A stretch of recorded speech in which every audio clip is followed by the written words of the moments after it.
రాజేష్ గారు కొద్దిగా అన్న లైన్ లోకి ఓకే. పేస్ట్ పెట్టి వేసుకొని పొద్దున లెగ్గానే ఏం చేయాలి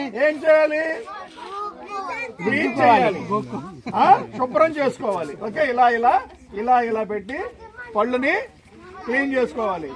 అవునా? దానివల్ల ఏమవుతుంది? పళ్ళు నోరు అంతా కూడా క్లీన్ అయిపోతుంది, శుభ్రం అవుతుంది. ఓకేనా? అంతే కదా. ఇప్పుడు స్నానం చేస్తాం కదా, అలాగే. సో ఇది ఉదయం లెగ్గానే ఇది వాడాలి. అందరూ ఇస్తారు, మీరు వాడాలి. అందరికి ఇస్తారా? ఈ రోజు అందరు బ్రష్ తంగువాలి.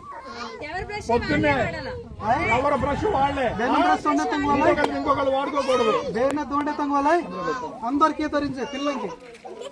సో అయిపోయిన తర్వాత ఏం చేస్తారు? స్కూల్కి వెళ్ళాలి కదా, మీరు రాసుకుని రోజు ఉపయోగించాలి అని చెప్తారు.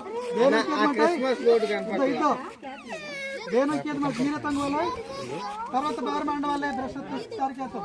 బ్రష్ చేసిన తర్వాత అందరు స్కూల్కి వెళ్తారు. సరే, వెళ్ళపోతే స్నానం చేస్తావా లేదా? స్నానం చేస్తారు ఇక్కడ. Very good. మీరు మరి స్నానం దేంతో చేస్తున్నారు? ఇదిగో మామూలు సబ్బు వేరు, ఈ సబ్బు వేరు అనమాట. ఈ సబ్బుతో చేయడం వల్ల ఏంటంటే మీ యొక్క స్కిన్ బాగా ఉంటుంది, చక్కగా ఉంటారు అనమాట. సో స్నానము ఈ సబ్బుతో చేయాలి. ఓకేనా? మీ అందరికి కావాలా? మరి కావాలా? ఓకే, ఇస్తారు. స్నానం చేసిన తర్వాత ఏం చేస్తాం?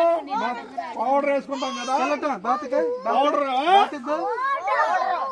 ఆడపిల్లలు పౌడర్ ఖచ్చితంగా మీకు ఉండాలి. ఓకేనా? ఈ పౌడర్ ఖచ్చితంగా అందరూ వాడాలి. సరేనా? పౌడర్ నూనె చూడాల్సింది. నూనె పెట్టుకోవాలి, నూనె పెట్టుకోవాలి. ఓకేనా? రోజు నూనె రాసుకుంటే ఉండాలి. స్నానం చేసి సబ్బు రాసి పౌడర్ వేసి నూనె రాసి అందువల్ల బతికి షాంపూ తలకి స్నానం చేస్తాం కదా. ఓకే, స్నానం చేస్తే బంకా అందంగా ఉంటాం. ఆడపిల్లలకి ఇదనమాట. చూసా, బాగుంది కదా. ఓకే, స్నానం చేసిన తర్వాత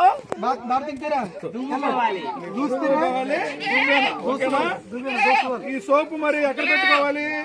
ఈ సోపు పెట్టుకొని ఇంట్లో ఇలా పెట్టుకోవాలి. ప్రతిరోజు పొద్దున లెక్కన ఏం చేయాలి? బ్రష్, తర్వాత సబ్బుతో స్నానం చేయాలి. ఆ తర్వాత ముఖానికి వేసుకోవాలి. ఇది వారంకోసారి తలస్నానం చేయడానికి, నెత్తి స్నానం చేయడానికి.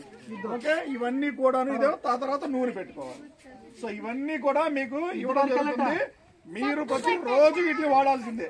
ఓకేనా? ప్రతిరోజు రోజు ఇలా